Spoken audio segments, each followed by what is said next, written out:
10 News Anchor Shay Smith explains the specifics in the new agreement, the timeline, and the impact on bears in need of medical help before they are returned to the wild.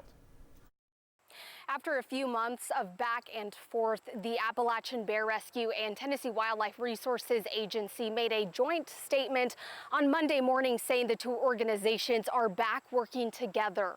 In May, there was public outcry after TWRA released 3 12-pound bear cubs back into the wild after their mother was hit by a car. At the time, TWRA was not placing bears with ABR after a pneumonia outbreak caused 13 cubs to be euthanized. The two organizations were at odds over how the situation was handled. We've been trying to work together.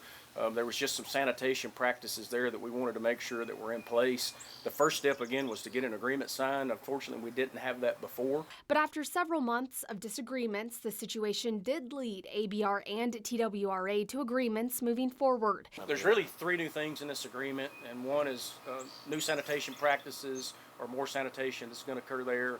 Less bears in the enclosures, and so we're saying 3 per half acre unless there's an extenuating circumstance. The next probably most important thing in there is what weight the bears will leave the facility. We're looking at a 40-pound weight. ABR and TWRA say signing this agreement is the first step.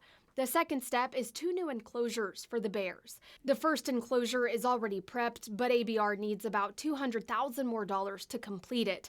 The second enclosure will cost around $320,000, which they also still need. In the agreement, we're going to be limited to 3 bears per half acre and up to 6 bears per whole acre, and no more than 6 bears in a group together. The third step is modifying security measures in 4 bear pens. I know those pens had bears upon bears in them year after year and didn't have time for the maintenance, right?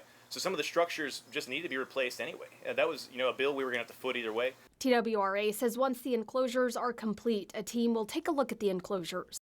ABR says they hope to start rescuing bears again by early next year. In Townsend, I'm Shay Smith. Once the enclosures are complete, ABR will then have capacity to house up to 24 bears.